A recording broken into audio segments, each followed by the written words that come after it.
ज्ञानार्भी YouTube channel में आप सभी का स्वागत है।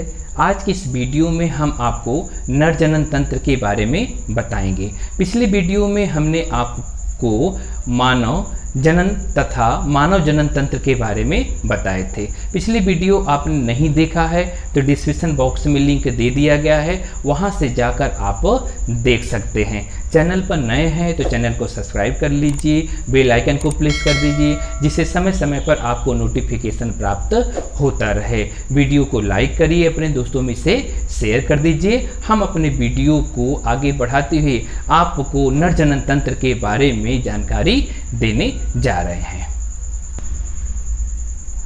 आइए आपको नर जनन तंत्र के बारे में बताते हैं। देखिए, नर जनन तंत्र के विभिन्न अंग होते हैं। नर जनन तंत्र की बात करें तो इनमें विभिन्न सम्मिलित अंग पाए जाते हैं और इन्हीं सम्मिलित अंगों के रूप को ही नर जनन तंत्र के नाम से जाना जाता है। वैसे भी आप और भी मानव में तंत्रों के बारे में पढ़े होंगे, जैसे पाचन तंत्र है, श्वसन तंत्र है, परिसंचरण तंत्र है। वैसे ही शरीर का यह भी एक पार्ट यानी तंत्र होता है जिसे हम नर जनन तंत्र कहते हैं। तो हम लोग पहले नर जनन तंत्र के अंगों के बारे में देखेंगे कि कौन कौन से नर जनन तंत्र के अंतर्गत वे अंग आते हैं। तो आइए हम सबसे पहले बताएंगे कि नर जनन तंत्र के अंतर्गत वे अंग सम्मिलित किए गए हैं या वे अंग को यहाँ पर बताया जा रहा है। पहला अंग है आपका वृषण कोष, यानी पहला अंग है वृषण कोष या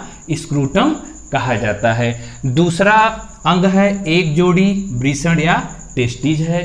तीसरा है एक जोड़ी अधिवृषण या एपिडिडाइमिस है। और चौथा है एक जोड़ी नर जनन वाहिनियां या शुक्र वाहिनियां, इसको बोलते हैं वास डिफरेंस। और उसके बाद पांचवा है मूत्रमार्ग और इसे अंग्रेजी में यूरिथ्रा बोलते हैं। छठा भाग है शिश्न यानी पेनिस बोलते हैं। और सातवां भाग सहायक ग्रंथियों के रूप में है, यानी सहायक जनन ग्रंथियों के रूप में कही जाती है। अब ये सहायक जनन ग्रंथियां कौन कौन सी होती हैं? तो देखिए, सहायक जनन ग्रंथियां हैं एक जोड़ी शुक्राशय यानी सेमाइनल वेसिकल्स, और दूसरे हैं एक जोड़ी प्रोस्टेट ग्रंथियां यानी इसे प्रोस्टेट ग्लैंड भी कहते हैं। और तीसरा है एक जोड़ी बल्बो इरेथ्रल या काउपर की ग्रंथियां होती हैं, इसे अंग्रेजी में बल्बो इरेथ्रल या काउपर ग्लैंड्स कहते हैं। तो अभी आपने नर जनन तंत्र के अंतर्गत विभिन्न अंगों को यहाँ पर देख लिया। अब विभिन्न अंगों को हम बारी बारी से इन अंगों के बारे में बताएंगे। वैसे आज सिर्फ आपको स्क्रूटम यानी वृषण कोष के बारे में तथा वृषण के बारे में बताएंगे। बाकी विवरण जो है हम आपको नेक्स्ट वीडियो में देंगे। तो आज हम आपको स्क्रोटम के बारे में बताएंगे कि स्क्रोटम है क्या, यानी वृषण कोष होता क्या है। तो आइए देखिए, वृषण कोष के बारे में हम आपको बताएंगे। देखिए, वृषण कोष को अंग्रेजी में क्या बोलेंगे? स्क्रोटम या स्क्रोटल सैक बोलते हैं। देखिए, जहां वृषण रहता है उसी को वृषण कोष कहा जाता है। और वृषण कोष होता कैसे है? तो यहाँ पर समझने की बात है कि वृषण कोष त्वचा का बना हुआ थैलेनुमा होता है, यानी वृषण कोष त्वचा का बना हुआ थैलेनुमा होता है और जिसका उद्भव मतलब होता है उत्पत्ति, यानी वृषण कोष की उत्पत्ति कहाँ से हुई है? तो वृषण कोष की उत्पत्ति है पश्च उदरावरण, यानी हम कह सकते हैं जो उदर का आवरण है उसके पश्च भाग की जो भित्ति होती है वहीं से वृषण कोष की उत्पत्ति होती है। आगे हम लोग देखेंगे कि भ्रूण बनते समय, यानी जब भ्रूण की बनने की स्टार्टिंग होती है तो भ्रूण बनते समय कुछ हार्मोन्स के प्रभाव से, यानी जैसे ही भ्रूण बनता है उस समय हार्मोन्स के प्रभाव से दोनों वृषण धड़ के सामने की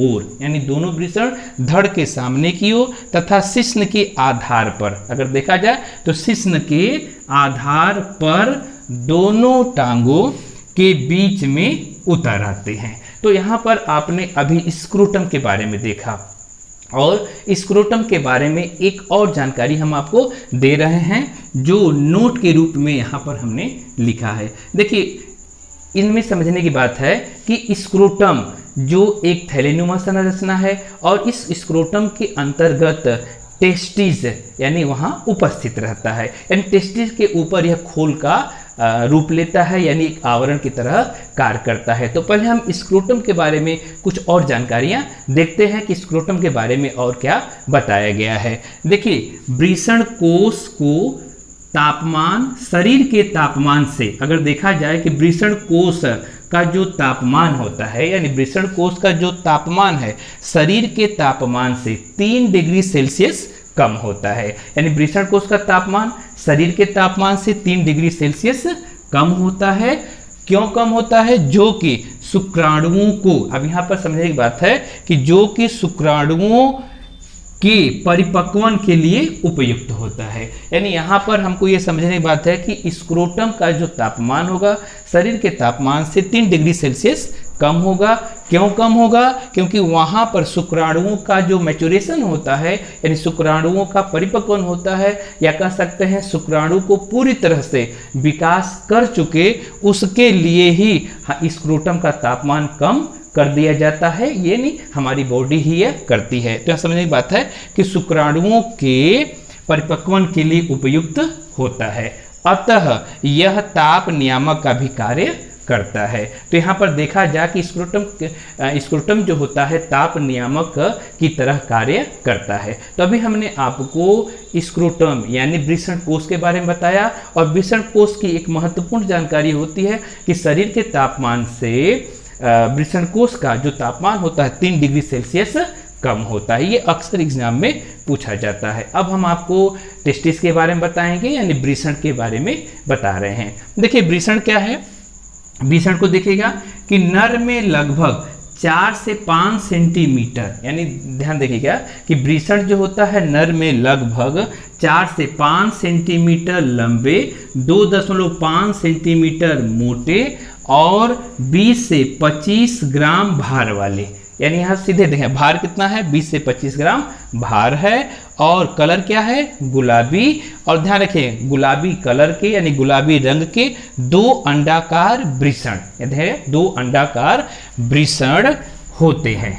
अगर इस शिशु अवस्था में अगर देखा जाए कि शिशु अवस्था में वृषण किस प्रकार है, देखिए शिशु अवस्था में वृषण उदर गुहा के अंदर स्थित होता है, यानी शिशु अवस्था में जो वृषण होता है वह उदर गुहा के अंदर वृक्कों के पास यानी किडनी के पास स्थित होता है। परंतु वयस्क नर में यह गुहा से बाहर निकल जाता है, यानी वही शिशु जब वयस्क हो जाता है तो वयस्क होने पर वह गुहा से बाहर निकल जाता है, और बाहर निकलकर यह शिश्न, देखिए शिश्न भाग के आधार पर स्थित वृषण कोश में उतर जाते हैं। यानी यहाँ पर सीधा समझने की बात है कि जब वह नर वयस्क होता है तो वयस्क होने से ये क्या करता है, देखिए गुहा से बाहर आएगा और गुहा से बाहर आकर शिश्न भाग यानी शिश्न भाग में जो स्क्रोटम होती है उसमें आकर वह उतर जाता है। तो अभी हमने आपको टेस्टिस के बारे में यानी वृषण के बारे में बताया, उससे पहले वृषण कोश के बारे में बताया। अब हम आपको एक फिगर के माध्यम से ये सारे प्रकरण को समझाते हैं। उससे पहले अभी कुछ और भी प्रकरण बचे हुए हैं। उससे पहले हम लोग नर जनन तंत्र के जो विभिन्न भाग हैं एक फिगर के माध्यम से उसको देखेंगे। फिर उसके बाद स्क्रोटम है, उस स्क्रोटम को देखेंगे कि फिगर में कहाँ है। उसके बाद टेस्टिस है, किस आकार की है। तो सभी को आप एक फिगर के माध्यम से देखेंगे। तो आपके स्क्रीन पर एक फिगर दिख रहा होगा और वह फिगर मुख्य रूप से 2 रूपों में है। एक दिखा है पार्श्व दृश्य और दूसरा दिख रहा होगा अधर दृश्य। देखिए पार्श्व दृश्य का मतलब यह है कि वह साइड से लिया गया है और अधर दृश्य का मतलब क्या है, वह सामने से लिया गया है।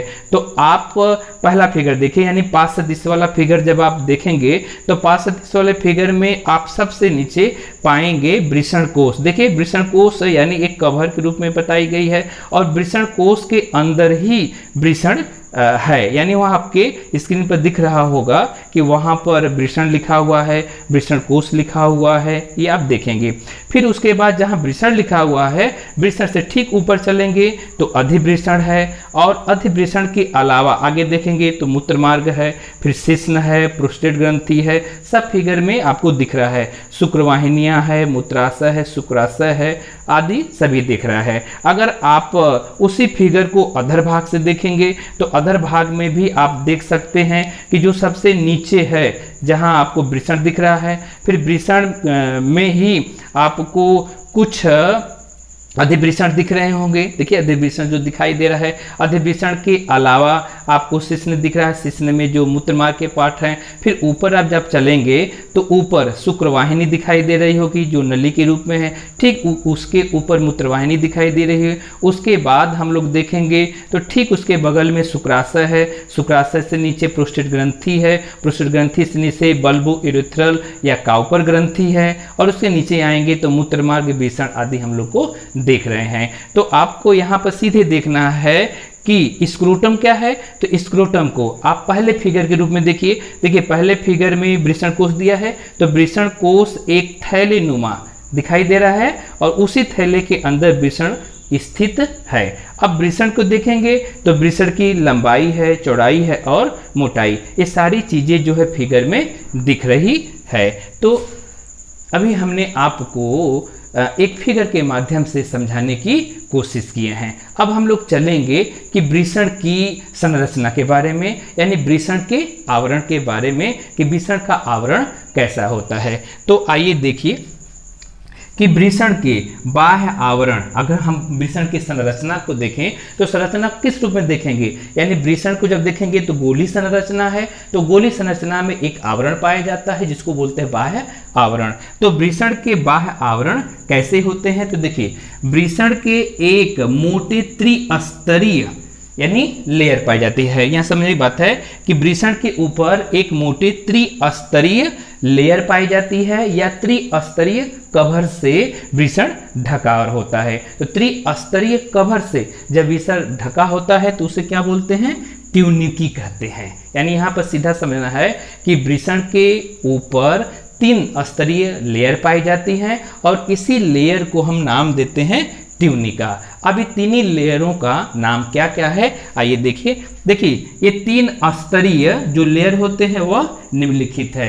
पहला नाम बताया गया है यौनिक आवरण, और दूसरा है श्वेत आवरण या कंचुक, और तीसरा जो है आपको बताया गया है कि संवहनी आवरण, यानी तीसरा आवरण जो है आपको संवहनी आवरण बताया गया है। एक बार फिर हम आपको बताते हैं कि वृषण के जो बाह्य आवरण है, बाह्य आवरण के 3 स्तरीय होते हैं। पहला स्तर है यौनिक आवरण, दूसरा है श्वेत आवरण और तीसरा है संवहनी आवरण। तो अब हम लोग जो है आगे देखेंगे कि वृषक यानी वृषण पिंडक या वृषण पालियां होती क्या हैं। तो देखिए समझने की बात यहाँ पर यह है कि अगर हम लोग जो है वृषण के कवर को देखें यानी बाह्य आवरण को देखें, तो बाह्य आवरण को देखेंगे तो 3 लेयर पाई जाती हैं और तीनों लेयर जो होती हैं यानी वह एक सुरक्षात्मक बनाती हैं, यानी वृषण की संरचना बनाने में मदद करती हैं। अगर हम उनके पिंडक की बात करें यानी वृषण में कौन कौन से पिंडक हैं, तो आप देखेंगे कि जो वृषण के ऊपर त्रिस्तरीय लेयर पाई जाती है, तो त्रिस्तरीय लेयर में यानी पहली स्तरीय लेयर कौन है, तो पहली स्तरीय लेयर होती है यौनिक आवरण होती है, दूसरी होती है श्वेत कंचुक और तीसरी स्तरीय लेयर है संवहनी आवरण। तो आप ये समझिएगा कि जो यौनिक आवरण और संवहनी आवरण के बीच में जो श्वेत कंचुक पाई जाती हैं, यही श्वेत कंचुक जो होते हैं ये करते क्या हैं, ये वृषण के अंदर प्रवेश करते हैं और वृषण के अंदर प्रवेश करके कुछ पट्टियों का निर्माण करते हैं। तो वही पट्टियां यानी पिंडक बनते हैं। अब उन्हीं पिंडकों के बारे में हम लोग देखेंगे। तो यहाँ पर आप देखिए कि वृषण पिंडक और वृषण पालियां होती क्या हैं। तो यहाँ समझने की बात है कि श्वेत कंचुक का संयोजी यानी देखिएगा यानी श्वेत कंचुक यानी श्वेत आवरण ही यानी वृषण का जो मिडिल लेयर था उसी को श्वेत कंचुक बोलते थे। तो श्वेत कंचुक का संयोजी ऊतक वृषण के अंदर जाकर वृषण पट्टियां बनाता है। यानी सीधा समझने की बात है कि श्वेत कंचुक क्या है, यह बना किसका है, संयोजी ऊतक का बना हुआ है। और संयोजी ऊतक वृषण के अंदर जाकर वृषण पट्टियां बनाता है। जब ये वृषण पट्टियां बना देता है तो बनाने के बाद इसके कह सकते हैं ऊतक को लगभग 200 से लेकर 400 शंक्वाकार पिंडकों में यह बट जाता है। यानी समझने की बात यहाँ पे है कि श्वेत कंचुक संयोजी ऊतक का बना होता है और संयोजी ऊतक का बना होने के कारण ये वृषण के अंदर प्रवेश करता है और वृषण के अंदर प्रवेश कर वृषण पट्टियों का निर्माण करता है। और जैसे ही वृषण पट्टियों का निर्माण कर देता है या वृषण पट्टियां बना देता है, इसके ऊतक यानी इसके अंदर जो ऊतक होती है, ऊतकों की संख्या 200 से 400 शंक्वाकार पिंडकों में बन जाती है। जब ये पिंडकों के रूप में बन जाती है यानी पट्टियों के रूप में बन जाती हैं, तो यहाँ पे देखिए यह अति कुंडलित शुक्रजन नलिकाएं होती हैं। यानी यहाँ पर जो पिंडक बनते हैं ना, यह पिंडक क्या है, अति कुंडलित संरचना हो जाती है। और यही अति कुंडलित संरचना को नाम दिया गया है शुक्रजन नलिका। और यही शुक्रजन नलिकाएं जब यहाँ पर बनती हैं तो इसी शुक्रजन नलिका में नर जनन कोशिकाएं या शुक्राणुओं का निर्माण होता है। तो ध्यान से देखिएगा कि यहाँ पिंडक क्या करती है, पिंडक का निर्माण होता है। और यही पिंडक कैसी होती हैं, कुंडलित होती हैं और कुंडलित होकर शुक्रजनन नलिकाओं का निर्माण करती हैं। जब शुक्रजनन नलिकाओं का निर्माण करती हैं तो यही शुक्रजनन नलिकाओं में ही किसका निर्माण होता है, शुक्राणुओं का निर्माण होता है। और जब शुक्राणुओं का निर्माण किस प्रकार से होता है, शुक्र जनन के द्वारा होता है। तो इसके अलावा हम लोग क्या देखेंगे, संयोजी ऊतक में जो शुक्रजन नलिकाओं के अतिरिक्त अगर देखा जाए कि पिंडकों में संयोजी ऊतक था तो संयोजी ऊतक ही शुक्रजन नलिका बनती है। तो शुक्रजन नलिकाओं के अतिरिक्त और भी कुछ बनते हैं। तो शुक्रजन नलिकाओं के अतिरिक्त कुछ रुधिर वाहिनियाएं बनते हैं। या देखिए कुछ रुधिर केशिकाएं, तंत्रिका तंतु तथा अंतःस्रावी कोशिकाओं के छोटे छोटे समूह बन जाते हैं। यानी जब पिंडकों का निर्माण होता है तो पिंडके करते क्या है, शुक्रजनन नलिका का निर्माण करते हैं और शुक्रजनन नलिका ही अनेक भागों का निर्माण करते हैं। उन अनेक भागों में अगर देखा जाए तो रुधिर केशिकाएं भी होती हैं, तंत्रिका तंतु भी होती हैं और कुछ अंतःस्रावी ग्रंथियां होती हैं। तो यहाँ पे देखिए कुछ अंतःस्रावी ग्रंथियां यानी अंतःस्रावी कोशिकाओं के छोटे छोटे पिंडक बन जाते हैं। तो जो अंतःस्रावी कोशिकाओं का निर्माण होता है तो यही अंतःस्रावी कोशिकाओं को अंतराली कोशिकाएं कहा जाता है। यानी यही समझने की बात है कि अंतःस्रावी कोशिकाएं करती हैं, अंतराली कोशिकाओं का निर्माण करती हैं और इन्हीं अंतराली कोशिकाओं को लीडिंग कोशिकाएं भी कहते हैं। और यही लीडिंग कोशिकाएं, ध्यान दीजिएगा, ये एग्जाम अक्सर पूछा जाता है कि लीडिंग कोशिकाओं से कौन सा हार्मोन्स का स्रावण होता है। तो देखिए लीडिंग कोशिकाएं ही करती क्या है, नर हार्मोन्स टेस्टोस्टेरोन का स्रावण करती हैं। यानी टेस्टोस्टेरोन का स्रावण लीडिंग कोशिकाएं या अंतराली कोशिकाएं या अंतःस्रावी कोशिकाओं के द्वारा होता है। तो अभी हमने आपको वृषण पर पाए जाने आवरण के बारे में बताया। अब हम आपको इसे एक फिगर के माध्यम से समझाते हैं और आप इस फिगर के द्वारा जो है इसे आप समझ जाएंगे। तो आपके स्क्रीन पर एक फिगर दिख रहा होगा और इस फिगर में जब आप टेस्टिस को देखेंगे तो टेस्टिस के जो कवरिंग होती है उसे आप दिखाई दे रहा होगा।